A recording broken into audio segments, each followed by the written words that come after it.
could all please take your seats, that would be fantastic. We've got an exciting second half.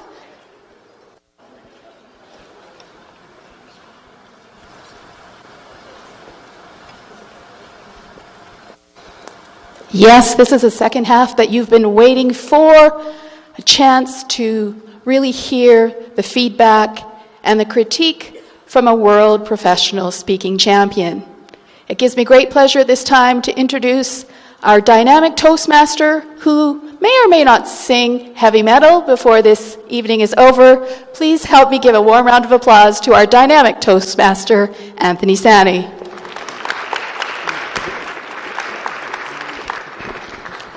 Thank you, Nandini. And to be clear, I am not the champion which she speaks. I will be introducing that champion shortly. First of all, let's put a big round of let's give Lance Miller a big round of applause and welcome him to Calgary.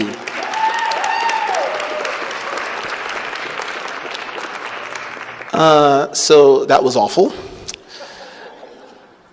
I'm pretty sure we can do better than that. Let's represent Calgary. Let's give Lance a bigger welcome to Calgary. A big Calgary welcome.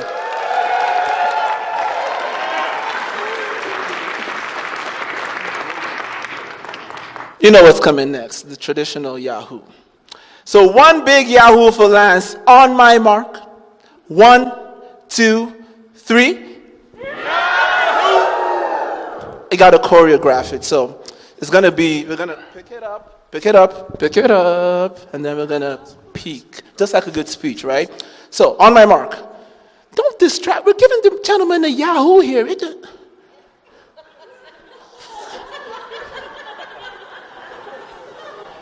You try to coordinate a Yahoo, and a Yahoo interrupts the Yahoo. Okay, a big Yahoo for Lance. 1, 2, 3. Yahoo! Excellent. Now I'm going to introduce you, Lance. Not quite yet. I want to let people know who you are a little bit. He's like, do I go in now? Okay. So Lance is the 2005 World Champion of Public Speaking, as you are well aware. What you might not know about Lance is he's also a sought-after speaker internationally. He speaks on communication and leadership. He's also a media celebrity. So you might want to get an autograph from him later on. Yeah. He has coached many speakers who have gone on to win many contests, both inside and outside of Toastmasters. So it's a real pleasure to have him here with us today. But for me, what I think really speaks to me about Lance, and I've seen Lance speak once before, that was about 2 years ago, is he really does care about Toastmasters. And not just the organization, the actual people. He's always given his time to help clubs and help individuals. He will talk with Toastmasters about you, talk with you about Toastmasters whenever he can. And I think that is something that people tend to lose as they pile up more and more accolades. But Lance has kept that center to himself. He's very faithful, very loyal to the organization, and he has seen changes it can make in people's lives. So remember, he is a world champion of public speaking. He is a coach of champions, and he is a star. But today, he's the Toastmaster, and he's here to help each one of us grow. Let me welcome 2005 World Champion of Public Speaking, Lance Miller. All right, Anthony, thank you. Thank you, man. All right, well, I made it. Coming to Calgary is always a challenge for me. I don't know why. Last time I missed my flight. Today I made it at 7 o'clock this morning, and then there was a flat tire in Salt Lake City that I had to wait 7.5 hours for them to bring a new jet in. So here I am. You guys are worth it. We have about an hour to run through some stuff, and so I want to make that as condensed as I can because I had a lot I wanted to share with you. I'm sorry we didn't have the full evening, but one of the great things with Toastmasters, and I go over this on my leadership training, is the thing that it taught me was how to figure it out for myself. How to think for myself, how to figure it out for myself. And when you all of a sudden everything goes sideways, a lot of people just throw their hands up and go, I don't know what to do. We wrote this on the piece of paper and it's not going like that. Well, you got to figure it out for yourself. And I want to applaud and acknowledge everybody here that you figured it out for yourself and you made this a productive evening for you, even though it didn't go as planned. Could you put the PowerPoint up for me, please? What I want to do is, first of all, go over about 10, 15 minutes of what I look for in an inspirational speech. And basically what I've done is I've spent about the last 12 years trying to figure out what I did to win the world championship, because I knew what I was doing was working, but I didn't necessarily know why it was working. And so I'm constantly trying to decode what I did so I can teach that to other people. And as I've done that, I've put more and more and more of a sort of a format together. And what I've seen a lot of speakers do, and both of our speakers sort of had this when we started working, both Helga and Flo had this. We have a tendency, and I see this, I did it when I was a young speaker, and I see speakers do this. We have a tendency to want to rush our message right up front. Tell the audience what this whole speech is about right up front. And that's a little bit like getting the punchline to the joke before you get the joke, because you want that message to come in at a certain time. There's also a tendency many times to start a speech off in sort of a mysterious way, but instead of being mysterious, it's like we're going into a movie and we don't quite know what's going on. Instead of being a mystery, it turns out to be a confusion. Now, there's a difference between a mystery and a confusion. A confusion, you don't know what's going on. A mystery sort of sucks you in and you get stuck to it, right? So with that, I'm going to explain how we create the mystery and how we stick the audience to our speech. Okay. One of the things I really look for in speeches are very concise, clear messages. And I went over this both with Flo and Helga with their messages. I said, when you get that message, it's got to be like turning a light on. You know how you turn a light on and it goes click and the room is lit? That's how it needs to go when you get your message. It's not like 57 words. And it's not like building a fire and watching the light slowly come up in the room. You need to have the light come on. When you had your aha moment, it needs to come on in the mind of the audience. And the last thing I want to go over with you, which is going to be in this format, is a lot of speakers have a tendency to want to tell the audience what to think. And they go through their speech and then they start saying, if you want to be successful, you need to do this. How many dreams are you not going to live in your life? How many times are you going to let fear stop you from achieving your goals, right? All of a sudden, I'm the smartest, most powerful man in the room, and you are the most ignorant imbeciles I've ever spoken to.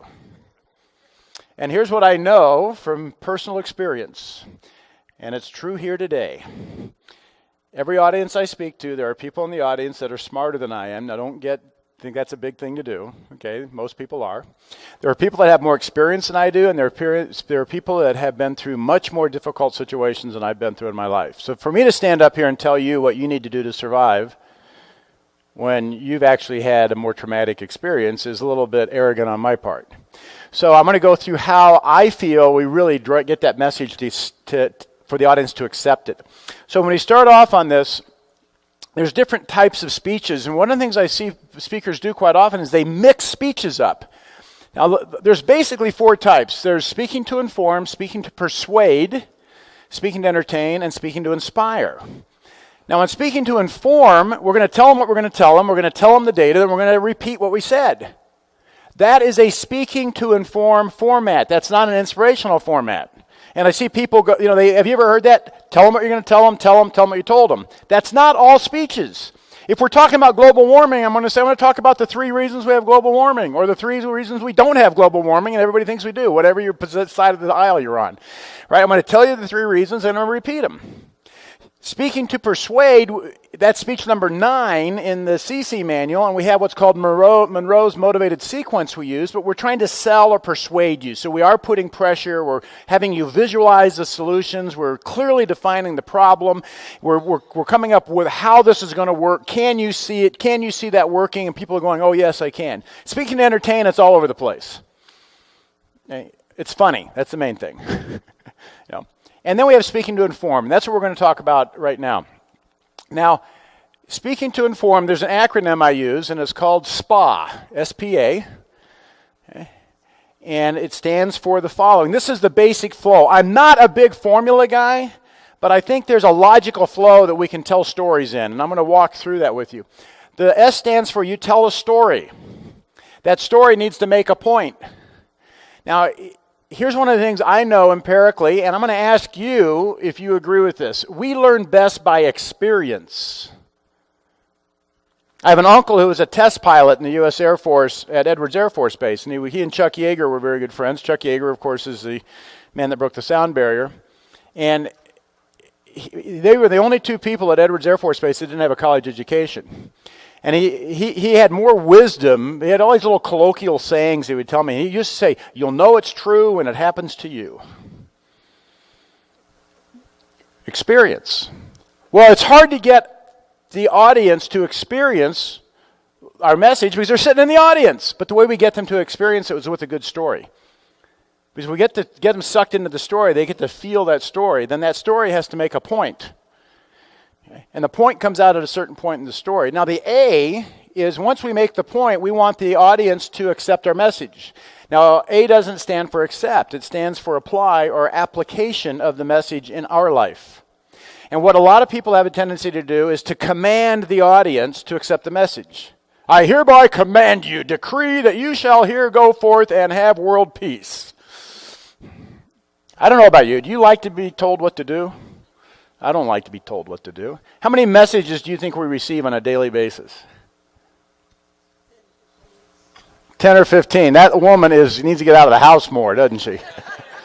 Thousands, right? Radio, billboards, people, internet, texting, all the different stuff that we have going on. So we built in a natural resistance. As soon as somebody tells us, we build in a resistance. That's one of the reasons I don't want the message up front, because as soon as I tell you, I'm going to tell you how to live a successful life, immediately I'll put my resistance up because you're going to tell me what? Oh yeah? It automatically goes up. I don't want to suck you in and then tell you, okay? So we're going to walk on the application. Now the story, any story has 3 basic acts in it. And you can look at Gone with the Wind or Romeo and Juliet or Iron Man 18 or Rocky 47, I don't care. It's got the 3 basic acts. The first one is what we call the setup. And this is where we go through where it was, when it was, who's there, what's going on, and what's the conflict. Now the setup can be very short, it can be very long. But you want to orient the audience so that they know what's going on. They know where you are, they know, when this was taking place. And just as an example, if I said to you, when I was a child, I was having a very difficult time in school. How old was I? You don't know, do you? What grade was I in? What was I having difficult in school with? Versus when I said, when I was in the 2nd grade, I was having a very difficult time reading. Now you're clear. Because when I was a child, I could be a senior in high school and be having a difficult time in school. I could be in 1st grade, right? So that's where we want the clarity. When did it take place? We want to know who was there, and we want to know what the conflict is. Now, if I said that the conflict is I'm having a difficult time in school. Boom. I was 8 years old growing up in my hometown in Indiana, and I was having a difficult time in 2nd grade learning to read. Set up. It's done. Okay? Now, the second act is what we call the failed attempts to resolve the conflict. And this is where it gets sticky. Okay? So we start to come up with all the things we were trying to do to fix the conflict. And this is where the audience is sort of going, wow, okay, I'm struggling with this. And what I like to do is try to make a little room in the audience's mind. So also to push their mind this way, so I open some space up over here, so when I give them the solution, they got a space for that to go in. I can't remember, I think I was telling Flo, I think it was, I wrestled for 4 years in high school, and I was really good at it, and I used wrestling techniques in my speaking. I tried to explain that to my club one day, and they said, no, we don't get it, Lance. I brought a guy up in front, and I'm going, okay, I'm wrestling with him, and I'm pushing him here, then I'm pulling him back. That we don't get it, Lance. I said, how about dancing? Because I use dancing techniques in my speaking too, right? No, we don't get it, Lance. Okay, I'll just stick with what I'm going on. But here's the point. We want to go through failed attempts, and that builds the tension in the speech a little bit. You see how that would do that? And the last part of the act is the resolution of the conflict by the hero. And the hero should never be you. Even if it is in real life, it shouldn't be you. Because as soon as you say, let me tell you how smart I am, you're talking down to the audience. When the hero is external from you, you stand here with the audience, and the message comes to you as it comes to the audience. Do you see that? And the hero does not have to be a person. Last time I was up here, I was working, I think it was with Charles. Is that right? Where are you? Yeah, and the bridge, right? Your bridge was the hero, right? The bridge was the hero. It could be a story you saw one time. It could be something your grandfather said to you, and your grandfather's dead, but when you were a kid, they said this. And it was a fence post. You saw a turtle on a fence post, and that's the hero. He didn't get up there by himself, and that's not where he belongs, okay? That's the hero. What is it that gives you the aha moment? It's an external component. So we have complete license to have anything be the hero. We want to be the hero. And then that is the point. The resolution that the hero gives us is the point we make, and then we can move on through here and we go into the application and start to tell how we applied that point in our life and how it changed our life. And when we explain how it changes our life, the audience is looking at us going, I could do that. Oh, I know that, but I never looked at it that way. Versus when we're going, you need to do this, they're going, shut up. I've known this lesson for a long time, because there's an inherent attitude that I think all human beings have, and that is we like to be right. Right? Well, I think I'm right by saying that. And if you don't think that's correct, I know you're wrong, because I know that that's right. But the fact is, I don't like being wrong, and I dislike being wrong less than I've ever disliked in my life, and I still don't like being wrong. Okay? But we like to be right, and so we don't like the people tell us we're wrong. So in handling people generally in life, I try not to make them wrong. I'm not always good at it, but I don't do it all the time, but I do it as much as I can. So by sharing the application, the audience gets to pick how they could apply that in their life. Do you see that? So what I have here. So you apply application of the point in your life. Okay, I'm going to go over this at the end. So here's what I did. We're going to have, I think you're coming up first, right, Helga? Okay. So there were a couple things I just want to go over I saw with Helga's speech, and you looked at it. What I did, I spent about 3 hours or 3 or 4 hours with each one of them going through their speech. We rewrote it a number of times to sort of put it in this format. Okay, and in the beginning of Helga's speech, the way it was, she was talking about this unknown cyclist, and it was like, what was the biggest thing you ever had to forgive? One of the things, if you ask the audience a question, you don't let them answer it, it's like opening up a window on your computer. It's sucking up the memory, right? And so I never ask questions that I don't raise a hand or get the question answered. Like, what was the best day in your life? Well, let me tell you the best day in my life. You're sitting there going, what was the best day in my life? What was the best day in my life? What was the best day in my life? Okay. I can do a lot of this stuff, and I also don't ask absolute questions. What was one of the best days in your life? That's a lot easier to answer than the best day. Because was it that day? No, I think it was this day. Or well, actually, that was a little better than. What was one of the best days in your life? You go, oh, well, that was one of the best days. I can answer that one easy, right? Okay. So I always try to not ask absolute questions if I'm doing that. Right? Like anyway. So starting with an opening, I want to know when. Where, what was going on, what's the setup, and I want some engagement. I want something in common with that audience. Everybody goes, yeah, I'm there with you. I'm there with you, and we start on the story because I want the surprise to come a little later. The other thing I know with Helga, when we looked at it, if you remember her speech, she was throwing the tomatoes in the bathroom and stuff. It's hard to imagine her doing that, isn't it? But anyway, throwing the tomatoes, but there wasn't a clear aha boom right there. It was sort of like, if you're grieving and you need to forgive, go buy some tomatoes and throw them at the bathroom wall. That was sort of the message, and we broke that down and said, what was the exact thing that happened? We say, what was the click that happened there, and then how could you apply that in your life? So those were some of the things that we worked on. The other thing I felt there was we needed more setup to her son's death, and there was like this long graphic situation of that, and that really wasn't the story. The story was the impact and how she dealt with the forgiveness. It wasn't the graphic aspect of getting hit and all the things that happened. And in all honesty, I get to coach a lot of people, and I sit there and I'm like going, I'm almost crying sometimes. I'm going, the fact I get to hear this story, and I'm going, holy smokes, what you've been through.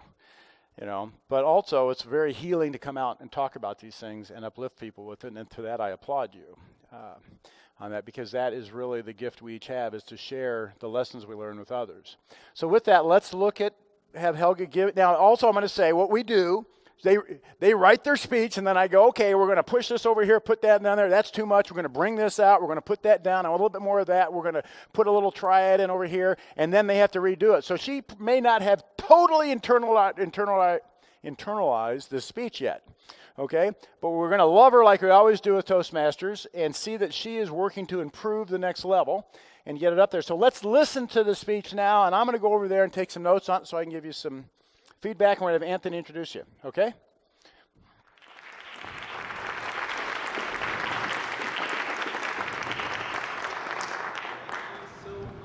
Lance. All right, I'm on. Thank you so much, Lance. Rapid fire there. I hope you all got something out of that. So we won't waste your time. We'll go right into the speech. But I feel like I need to let you know a little bit more about Helga so you can get some of where this speech is coming from. Helga is actually a life coach by trade and by passion. And she's a storyteller, really. You could tell from her speech, at heart. And one thing about Helga is this warmth and transparency about her when she speaks to the audience. And she has been through a lot, as you have seen, but she wants to use that to help other people to bounce back from their setbacks and to avoid pitfalls, really, that come with life every day. The title of her speech is Goodbye, Anger, Hello, Freedom. Helga. Thank you, sir.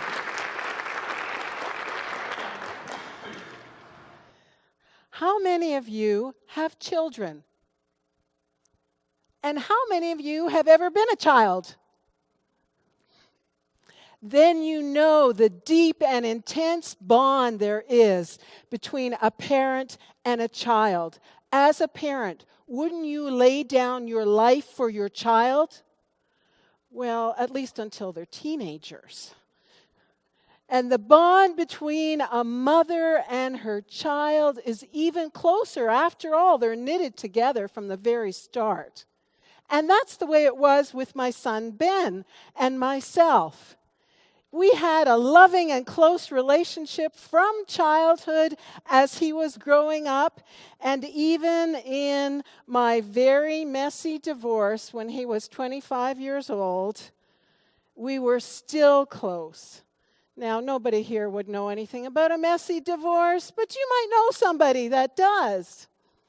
You can imagine my pride in him when he graduated from university and he was snapped up by a big tech company as their IT manager, the youngest one that they had ever had.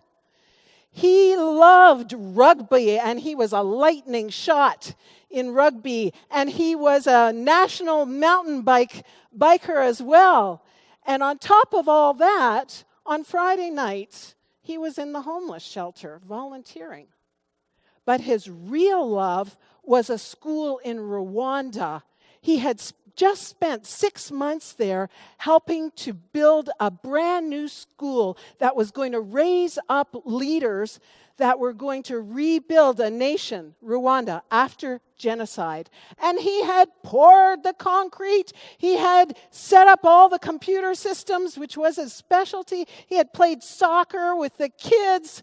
And not only had he poured that concrete, but he had poured his heart into that project. He absolutely loved Wellspring School, and today it has 900 students. Well, he was riding his bike back in 2006, and he was loving life. And I always admired that about Ben. He squeezed every moment of joy and meaning and living out of every part of his day. And he had already a lifetime of accomplishments because he had that attitude. So there he was, riding his bike home after a 50-kilometer training ride, loving life. And he was going to give me a call and update me on his week after he got home. Well, I waited for that call, and I waited for that call. And then the phone rang, and it was my son-in-law. Have the police come yet? What? There's been an accident. Ben was bicycling on the road. Ben was hit by a car. I don't know how to tell you this. Ben was killed. I screamed in horror. I fell to the ground. The funeral was packed out with hundreds of people, such kind people. But it was the worst time of my life. I was burying my son. It was just shock and daze and excruciating pain for me. In the weeks and months of grief that followed, I could have clawed that driver's eyes out. I was enraged that he had taken my son's life for such a senseless reason. Night after night, I would lay in bed and I couldn't sleep. I would think of just the right words that were going to stab him in his heart and make him bleed emotionally. So I was not sleeping right. I was not eating right. I couldn't focus. I had this acid of anger that was eating me alive. And it was even spraying out on my friends. They said to me, Helga, you have got to forgive that driver, just like the good book says, or it's going to kill you. But you know what I thought? I thought that the power of my anger was going to fuel the vengeance that I wanted to get for my son's life. My chiropractor, he said to me, Helga, you have so much muscle tension in your shoulders. You got to start thinking positive. So I thought, okay, there are no weeds. There are no weeds. There are no weeds, I thought. I'll go in my garden and say that. It didn't work. I couldn't think anything positive because I had a swamp of bitterness in my heart, and I couldn't just whitewash it. That wasn't working for me. But I knew I had to do something. So one day I was at the farmer's market, and it seemed like the tomatoes, those plump red tomatoes over there, were just calling my name. I bought the whole bushel, I brought it home into my bathroom, and one after another, I threw those tomatoes against the wall. I pitched them with everything I had, and the air was blue with me screaming at that driver, and the tomatoes were a smashed up, bloody red mess. And finally, weeping and exhausted, I sat down on the edge of the tub. And I had spent that hot anger that was inside of me, and I looked at the red mess. That was my life, a bloody red mess. I never wanted it like this. And that's when it came. That's when it hit me. Call it the universe, call it the source. I call it God. But I had a breakthrough insight right then. And I realized that this man had killed my son, and now this bitterness and anger was killing me. And it was all aimed at the man who had killed my son. There was like this cycle of hatred. And the cycle of hatred was really a death sentence. It was not going anywhere. I realized that I needed to let it go. I needed to offload this emotion and this pain. And as I sat there, I decided I am going to push this off of my shoulders and put it onto the shoulders of God. And as I sat there, I announced to him, God, I'm putting all this on your shoulders. I need you to give me justice, and I need you to make it right in my life again. And as I sat there, I realized I had taken a huge step forward. I took a step into forgiveness. I had no idea that tomatoes could teach you these kinds of lessons. Occasionally, the anger still came back, and I reminded myself, Helga, you have released that. This driver has to answer to somebody higher now, not just you. And as the anger lifted off of me, something very quiet and gentle slipped in underneath. And that was peace. And with the peace, I was able to sleep again at night. My life became a little bit more normal, bit by bit. And it was almost like I was being injected with life again, right into my bones, right into my energy system. And I felt like this is what Ben would have wanted. My son loved life. My son enjoyed and pushed every moment of living out of every single day. And the best way to honor him would be to do the same and to love life and to live it with joy. And I was moving in the right direction now. At the trial, the driver actually had quite an attitude of entitlement. I thought he was going to be brokenhearted, but no, he tried to blame my son for the accident. But this time it was the judge that was infuriated. The judge was incensed. The judge found him absolutely, totally responsible, found him guilty, and gave him a jail sentence. And at that point, I was just standing back and watching it happen for me. I even felt sympathy in my heart. And I knew I had come a long way in that journey of forgiveness. My son would be so proud of his mom. I realized that I could apply this lesson to my messy divorce as well. And I realized I had been marinating in the pain of the past. And I decided I was going to give those expectations and all that anger and bitterness up to heaven too. It had worked well before, and I was going to try it on this one too. And as I did, I found a new energy come into my life and a brand new strength. Now, you may have already taken a long journey in forgiveness. You may know this very well, but there may be people in your life that need your helping hand.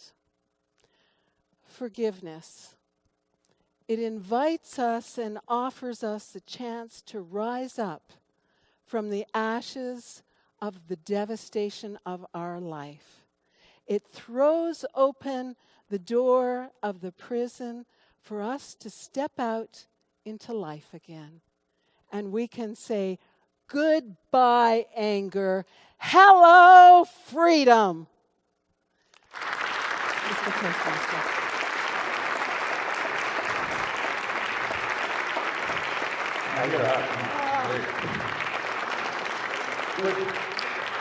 What do you think? And that was just in a few days that she's had to work on that. So anyway,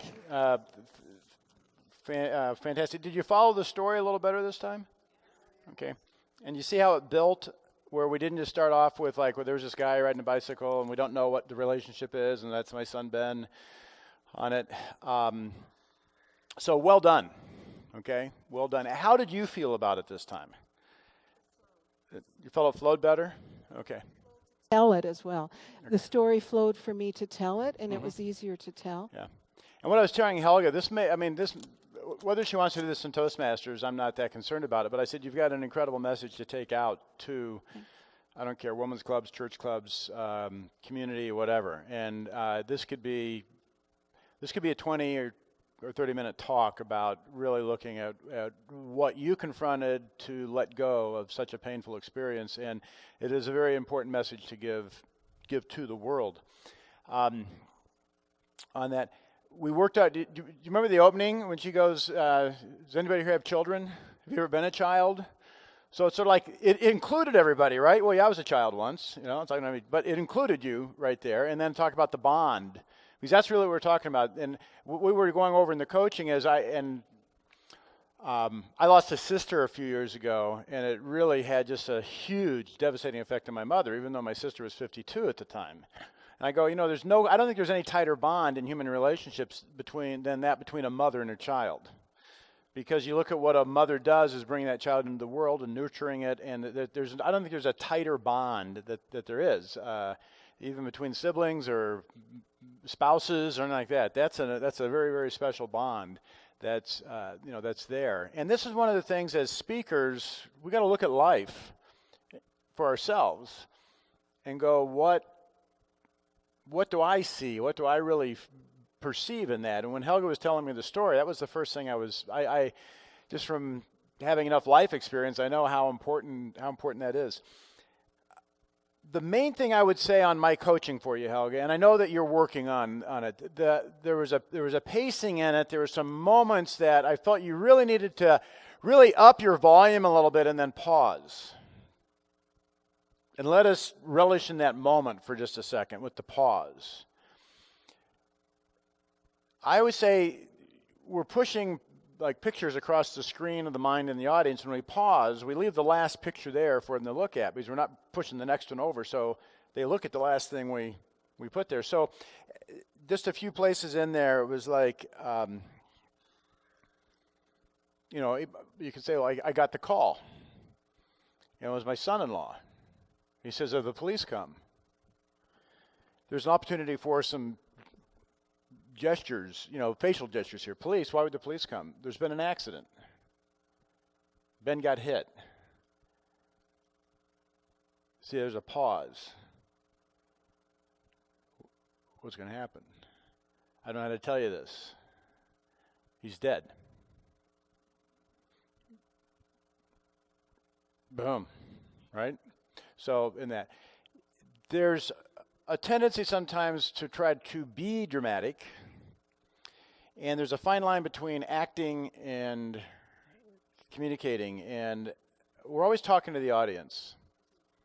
And again, in Toastmasters, we're always trying to make big impacts on the audience. So I've seen people, they go into this acting mode, and the acting mode is as soon as we're really not talking to the audience, we're trying to pull the audience into our scene. Okay, that's where it shifts. And does that make sense to you? So you're telling us the story. And rather than go into I was so mad, I didn't, we started to go into a little bit of an acting draw. I didn't feel like you were talking to me anymore. I felt like you were trying to pull me into the emotion. And what I would like you to say is, looking at him, I said, I don't really remember what happened after that, but I do remember how I felt.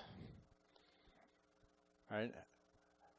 There was the pain of loss, but way stronger than that was the fury of the anger I felt. Right? And that's where the pause and the pacing that can come through. And you were a little wordy through some of this, which I understand. You're struggling with this first time. A little wordy as you came through some of these areas, okay? I love a couple things I thought. You were talking about 3 months later, and we worked on, there wasn't much of a transition. You put the funeral in there, so we had a little bit more of a transition from that standpoint. I love the chiropractor that you could have done. I went to a little more of a setup on the chiropractor. I went to the chiropractor. He had an adjustment. He goes, I can't adjust you because your muscles are so tense. I can't get to your bones. I was just wound up so tight. Then a little bit more of a setup for the farmer's market. It was just, I went down to the farmer's market and the tomatoes called to me. Instead of like every Saturday or every Wednesday I stopped by my farmer's market, but this one day in September or whatever, right, we set it up. I'm looking at this bushel of tomatoes, and I don't know why. I just said, buy them. I took them home, and I walked home, and I took them in my kitchen. I said, what am I going to do with these? I don't know why. I took them in the bathroom. Now, you know a little bit of a mystery? I took them in the bathroom. What are you going to do with tomatoes in the bathroom? And I looked at it, and I picked up that first tomato, and I just went, yeah! And I started throwing them against the bathroom wall. And, and then you're going, because you're taking us on this trip step by step as we walk through. And one after the other, I just threw those tomatoes against that wall, and the anger was coming out of me. I loved that the air was blue and the bloody mess of the tomatoes. And I sat down on the edge I loved the air was blue with the anger and the bloody mess, and I looked at it, and that was my life. You get the picture of that one? That came through really, really clear at that point. I loved it when and you said that's when it hit me. I loved it when you said it was kill, kill, kill. It was a death sentence. I was in a death sentence. And I think you could have I was killing myself because I was trying to kill somebody else because he'd killed somebody I loved. It was a death sentence for all of us. I wasn't alive. I was dying. Okay? Clarity. It got a little wordy at that point, and this is what I'm wanting to do on this message. And I said, I think you could just go, I was dying. And I don't know, call it the universe, call it source, I call it God. I just let go. And I said, if I want to live, someone else has to carry this pain. And I turned it over to a higher power. You call it what you want. But I'm not capable of it. And I said, you're responsible for fixing this, not me. Because this is killing me. Right there's a clear message, because what I want to know is if there's an audience member that has this, what are you going to tell them that they can go, I need to do that, right? You want to change the life of the audience. That's the purpose of it. It got a little wordy, it's a little wordy in that point, okay, as you went through it. And we talked about putting the thing, Ben squeezed every moment of life. Was a little bit of a callback 3 times in there to squeeze every moment of life in there. So I was glad to see that went in there. Again, you could have put it I think you could have done it a little bit more on the application with your messy divorce, how you let go and forgave. More clarity on that. I didn't quite get how you applied that. You just said I applied it. Another great rhetorical device, marinating in the pain of the past.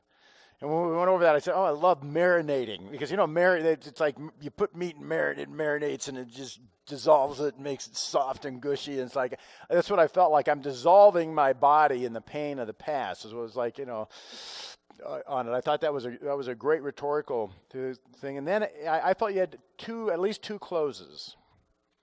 You said, and this is one of the things when I coach, I said, instead of saying, maybe you need to forgive somebody.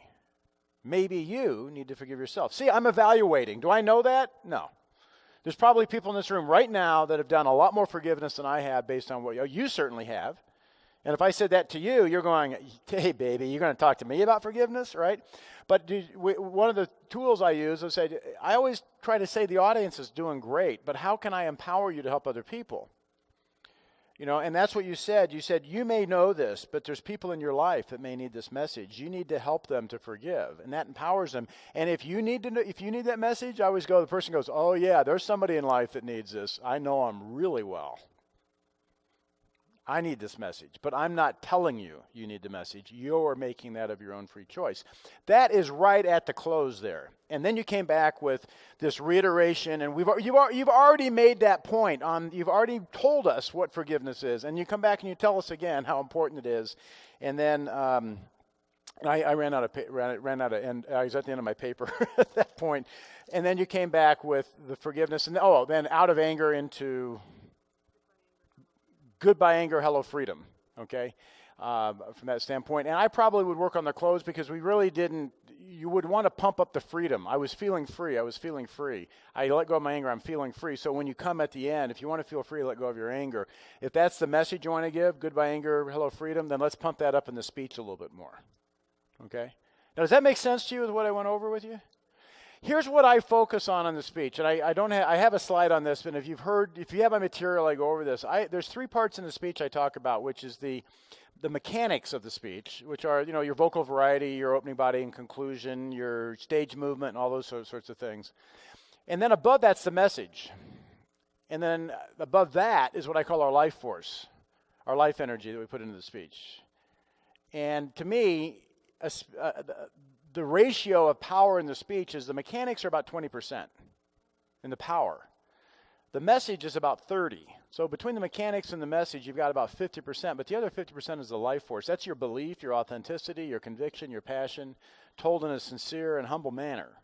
But it's when you stand up here, it takes life energy to speak. And we've all heard people that stand up here and you don't believe them. Right? You hear somebody, or they stand up and they're going, thank you very much. It's very nice to be here with you today. We are going to have a wonderful time at the seminar today. And there's no life energy in it, right? I'm going, get rid of the freaking notes. What do you believe? When you see somebody come alive and talk about what they believe, that's when you connect. And it's that energy we want to tap into. But if you look at it, 50% life force, 30% message, 80% of the power of your speech is you believing your message. And the mechanics start to fall into place. Because when you believe your message, you move. Your gestures are there. Your vocal variety is there when you believe your message. Okay. Now, also 80% of your rehearsal goes into the mechanics. Okay. So, on that, but you've got,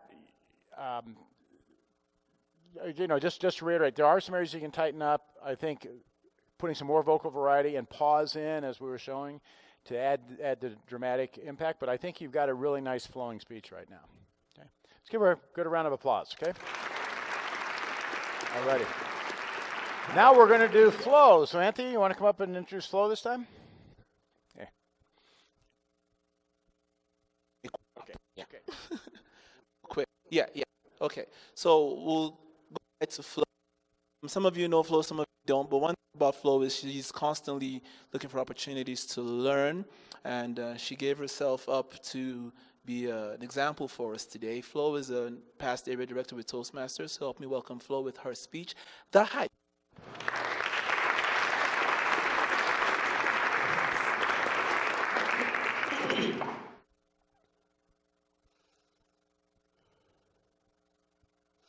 It was 2001, and I had the perfect life. I had a great job as a nurse, a nice home, and someone who loves me. His name was Derek. On paper, we were a match made in heaven.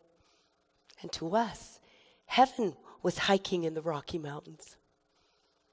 I always admired how fit, fast, and strong Derek was in the outdoors. At the time, I wasn't as experienced and didn't fully trust myself. I wanted to be at his level. I wanted him to take me under his wing and help me to that next level. Hey, Derek, do you think we could hike together? Not bloody likely. I just can't go that slow. Come on, keep up. On every hike, he'd set the pace. And I kept up for about the first 10 minutes. Well,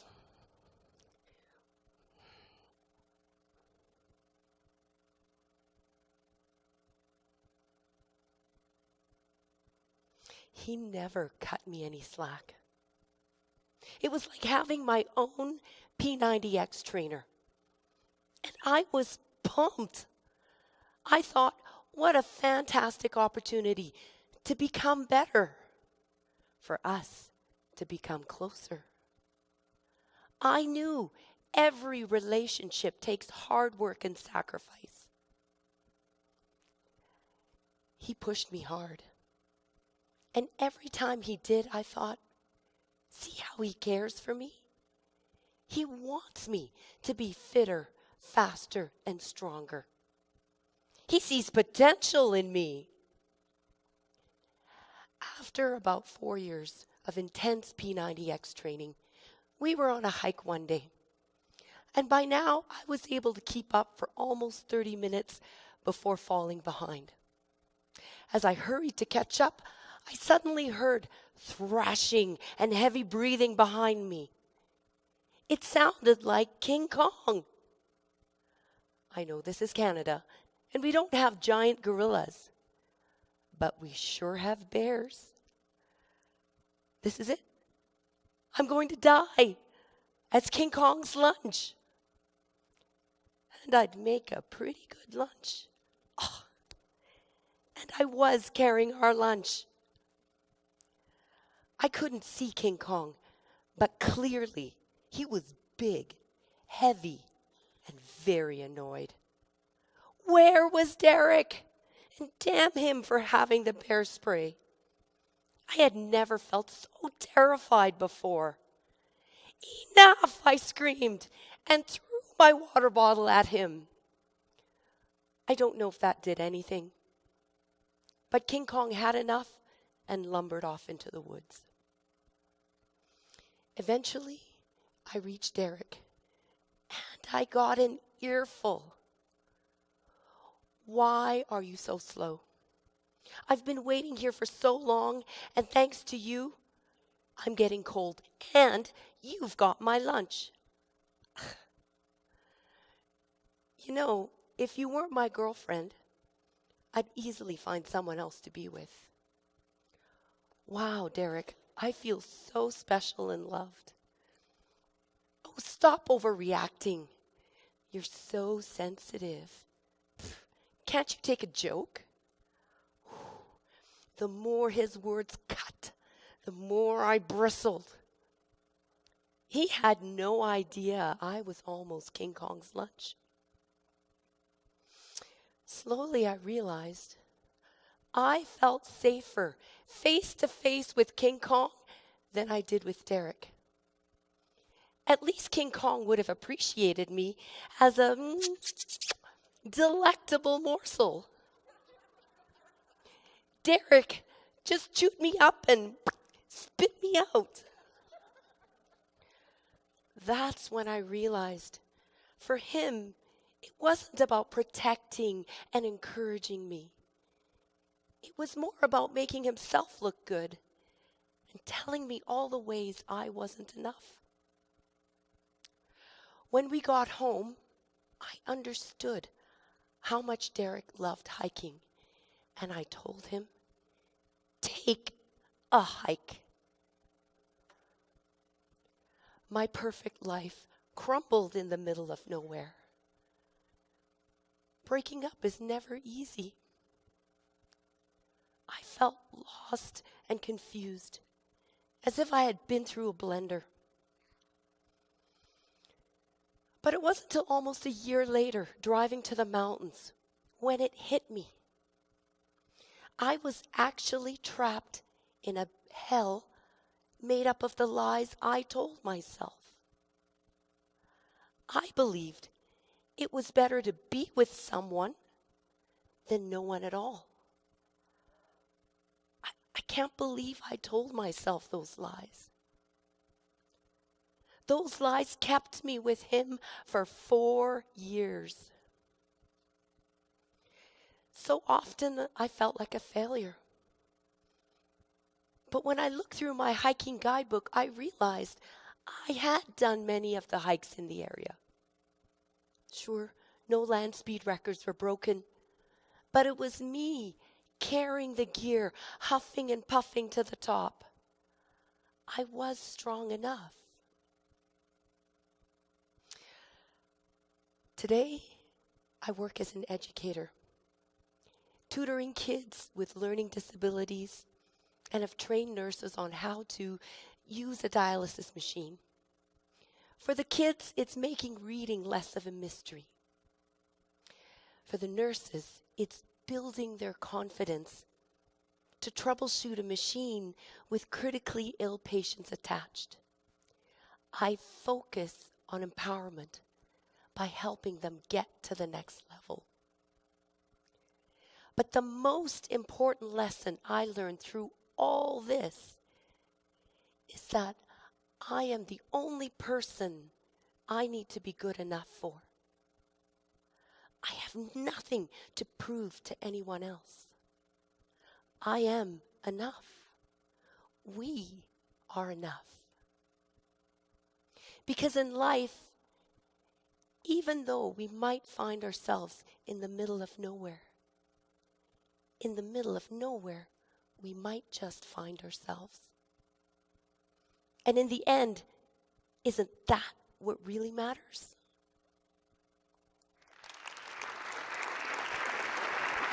Got it. You get a hug too. Great job. All right. No germs. Elbow bump. Okay, good. You see the difference in the speech that time? I wasn't here to watch the video with you, but I did work her. The way it flowed, one of the things I wanted Flo to do was to really develop the relationship like it was really good up front, right? And it's like she was really working and she's really happy to be with this guy. And when he's really pushing her and she's like, wow, he really wants me to be the best, and create that so that when this thing happens, it sort of snaps back. And we get a different view all of a sudden of what his real attitude is, juxtaposed to King Kong. Okay, so I thought you did a nice job on that. And when she opened, we knew exactly when it was. 2001, her life was great. Right? You know what was going on. She was a nurse. She had a home. She had someone she loved. His name was Derek. I love the way you did it. It was a match made in heaven, and our heaven was hiking in the Rocky Mountains. It was a really nice way to combine the. I'm not sure what my rhetorical device is, but you're using heaven in two different ways, which I thought was very good. Wanted to be fit. As you're walking about hiking together, and you were starting, and Derek, we talked about your own P90X instructor. It's a good vision that you have there from that standpoint. A couple of things, and I know your voice is rough. I know that you're struggling with that. So, but in developing this, there was some more vocal variety, and pause, the same thing in there. So there's some areas you could really emphasize with some more volume and some pausing, which I'm going to show as we walk through here.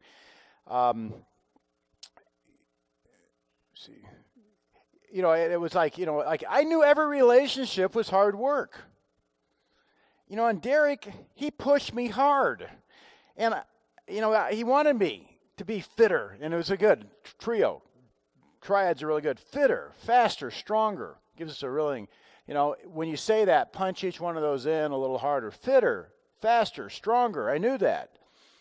He cared about me. I was so happy to be with someone who really cared about me and wanted to see me be the best. And then you came in with, it sounded like King Kong, the lunch. We talked about we don't have gorillas, we have bears. So we set that up. And then Derek's got the bear spray. And your mic was cutting out. Did you show that you throw the water bottle? Is that what you did? Okay, because I missed what you threw. I wasn't sure it was your voice or whatever, but we talked about it. But I wanted her to do something, and not just, he just went away. I wanted, in the speech, we talked about this, I wanted you to do something active, and I don't know if that did or not. I threw a water bottle at him. I don't know if that did it or not, but he went away. At least you did something instead of, I ran into this bear and then he walked away. There was no action on my part. I needed her to take action, and then when she runs into Derek and juxtapose Derek to the to the bear. The big thing, I actually thought that your word choices, your efficiency of words was really good. And again, I'm giving you some benefit for your voice right now. The big thing, again, pause and emphasis. That's what's going to drive it home. When you said, we got back home, I realized how much Derek loved to hike. Little pause. So you know what? I went over and I told him to take a hike. All right? And you said, I went over and told him to take a hike. It's two. You got to told him, pause just for a second, to take a hike. All right? And you drive, you drive that home. Same thing. I felt like I felt like my life was in a blender. It wasn't easy for the next year. I felt like my life was in a blender, right? Drive it home. Give us those pictures as you punch it in there. The lie, and the same thing you did this. You said it was a year later, and I was driving to the mountains when I really realized it was the lies I told myself. I want you to go, I really realized it was the lies that I told myself. Punching in that. So, not the lies I told myself. It sort of draws flat on that. I did the hikes. I carried the gear. I was strong enough. Okay? Punch that in. It's like you're actually standing up and saying it, and we're feeling it at that point. But again, you're talking to the audience with that, I did those hikes. You're having a realization. I did those hikes. I carried the gear. I was strong enough. Was I fast enough to beat Derek? No, I wasn't fast enough to beat Derek. Did I do any land speed records? No, but I did the hike. I was good enough for me. And that's when I realized the only person I need to be good enough for is me. Drive it home. I am enough. And I love the line, do you remember when she closed, that sometimes we may find ourselves in the middle of nowhere, but it's in the middle of nowhere that we may find ourselves. Yeah. And I actually talked to her about maybe doing this. Sometimes we find ourselves in the middle of nowhere, and sometimes we find ourselves in the middle of nowhere. You know, you could say the word with different emphasis, and that mean the same thing, you know, from that standpoint. So on that. So does that give you a little feedback on it? That's where the life force, the energy comes in as you really know what you're saying.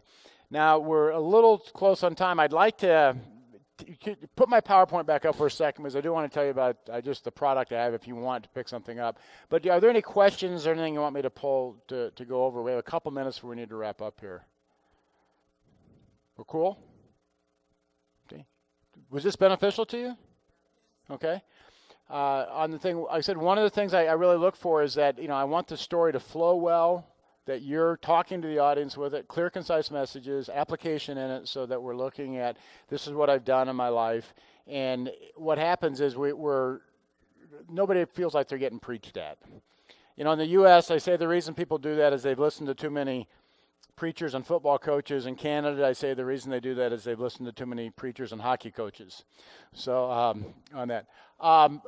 Those of you that know me know that I put materials together that help Toastmasters win with Toastmasters. That's really what my game is in Toastmasters. I do some coaching just as a service to Toastmasters, and I'm going to be doing less of it because I'm getting busier in other areas. But this organization really changed my life quite a bit. And as I said, one of the things is, as we talked about, it taught me how to figure things out for myself. It taught me how to manage through inspiration and motivation rather than force and pressure, which was a way I was managed most of my life. And based on that, it's changed my job career in businesses. And of course, I now get to go around and get paid to be on vacation all the time. Go to beautiful places like Calgary in November. So, and Medicine Hat, you know, that got me right through customs. When I said I'm going to Medicine Hat, they go, oh, watch out for the moose down there. I said, all right. So anyway, I got materials here if you're interested in them. I just want to go over it. I have, as you know, a CD called Building a Championship Club, which is how to create your club, how to build the culture in it, another one how to promote and market your club so you can build membership in it. To me, every club in Toastmasters should have 40 to 50 members in it. That's a Toastmasters club. 20 members that's a nice party. 12 members is called dinner. 5 is called coffee. Okay?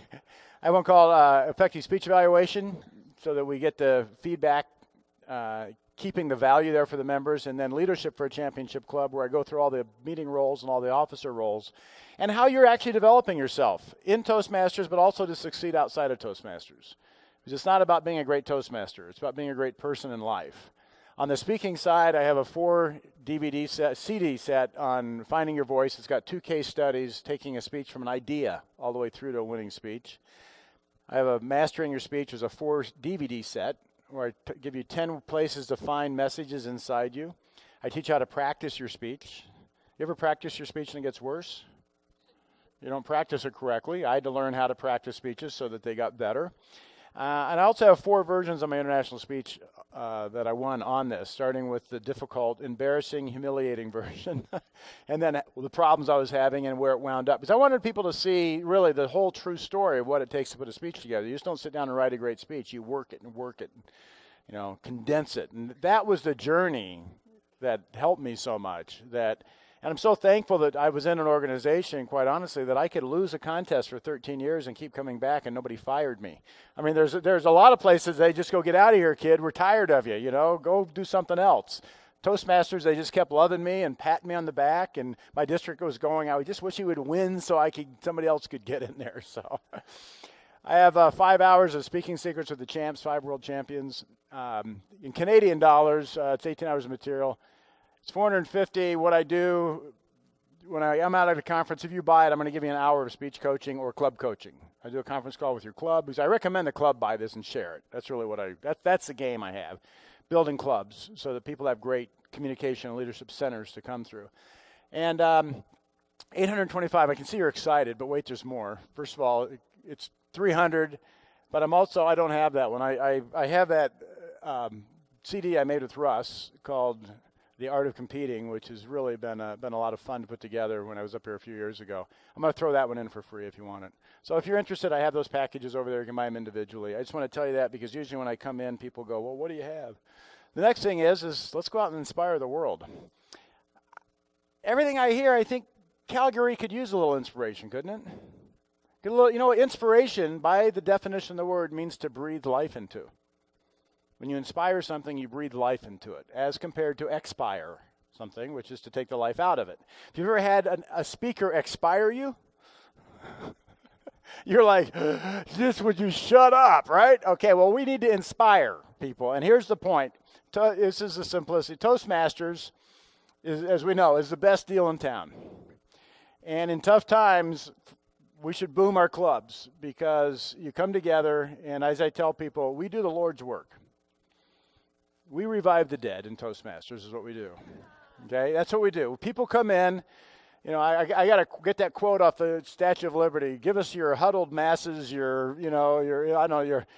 indigent, your ignorant. I don't know what it says, but what we do is we take people who are down and out and don't think they have any self-worth or self-esteem, and we breathe life into them again, and we let them know that they are intelligent, they have thoughts that matter, they have a voice, and then we can't shut them up. But we do. We bring people back to life. And when we have people in a community that are struggling, we need to have them in our club. We need to bring them in and bring them back to life. And through that, we can turn things around. And we've all seen that.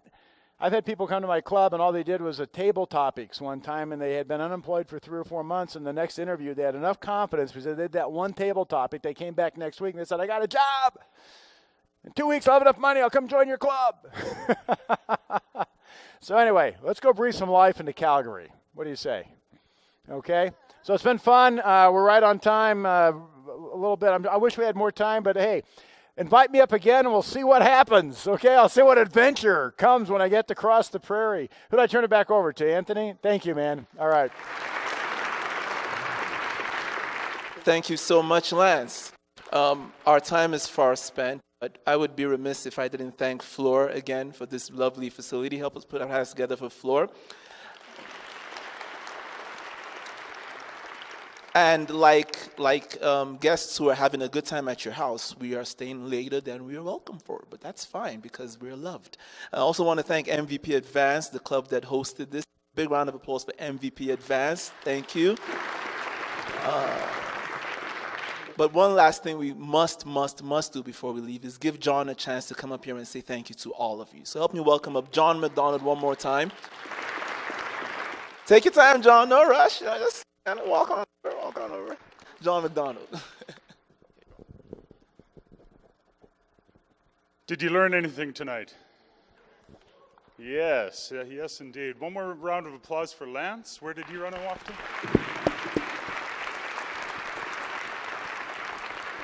It's nice when Santa Claus comes to town, isn't it? And so the purpose of Toastmasters to me has always been in its mentorship and the ability for those that have come before to teach those that are coming up. And bringing Lance in is one example of how we can learn as a group. But for me, learning personally, this has been my HPL project. I have a list of names here that without them, there's absolutely no way that this event happened. Trust me, it's not all me. Starting off with the man at the back, I don't know if you've looked at him tonight, but Richard, thank you for running the audio-visual, running the slides. This event doesn't happen. We don't get to watch Flo's and Helga's presentations, Lance's PowerPoint, and all of the wonderful things that you make sure that my mic stays on. Great timing. The food committee, Gail Shirley, where are you? Stand up, please. Let everybody recognize you. And her committee, yes, indeed, from High River. They made sure that during the break we had some snacks, we had some beverages, and truly gave us a little bit of a break and some energy halfway through the evening here. Much appreciated.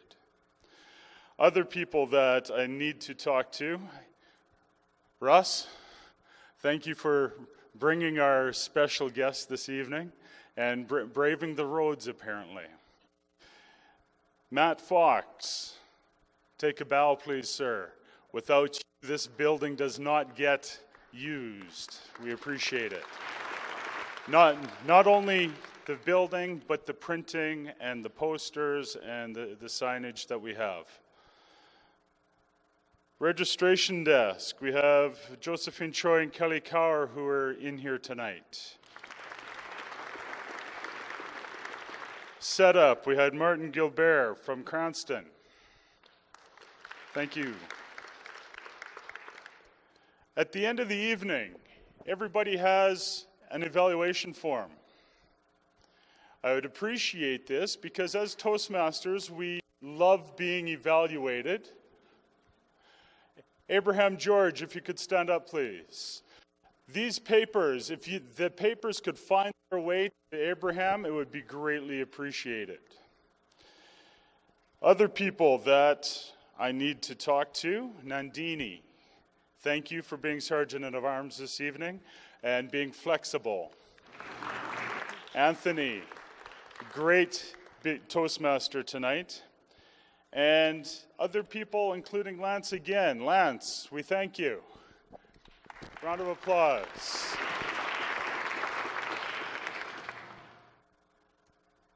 This evening would not exist without our special speakers. Helga, what a wonderful inspirational story. And Flo, Flo's hiding in the back. Thank you for your presentation and the learnings that you've gone through. We definitely metamorphosized this evening, and it's all been wonderful. My guidance committee, Christina Cruz, Mark Bernard, Sharon Kramer, it's on you. Thank you.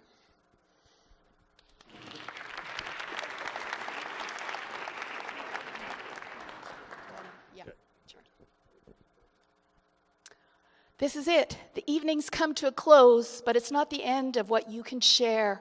Go back to your clubs, share the ideas, the tips, and the insights that you've gained today.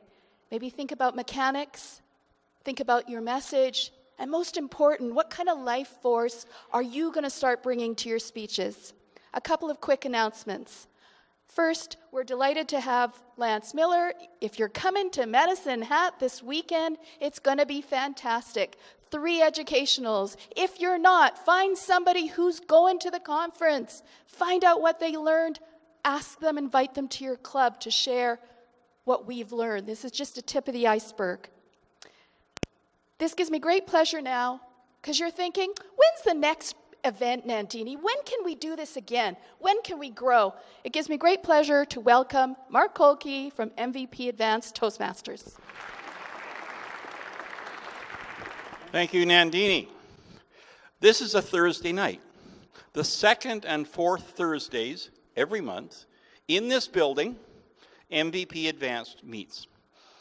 Last year, Lance Miller talked about big clubs, and that was news to me as a Toastmaster. And he talked about getting 40 to 50 members in a club and how wonderful that would be. So I ran for VP membership at MVP. My goal this year is to take us to 50. We started at 22. We're at 28. I have a post-dated check for number 29. Somebody tonight says he's coming in 2 weeks. That'll make number 30. Help me get to 40 and then to 50, please. Next meeting, 2 weeks from tonight, in this building, an open house. It's free. There's food. I'm cooking the turkey.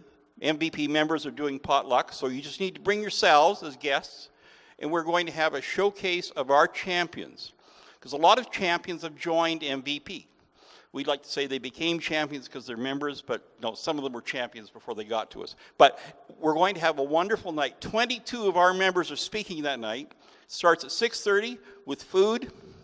We're going to have a wonderful time, And we invite you to come anytime to MVP. We're having a special night 2 weeks from tonight. Thank you, Mark. And our final announcement is, some of you are thinking, I don't want this evening to end. Well, it doesn't have to end. They are meeting at the Cattle Baron, which is on 33 Sun Valley Boulevard, for fun, frolic, friendship, and anything else you want to chat about. See you at the Cattle Baron. Thanks for coming tonight.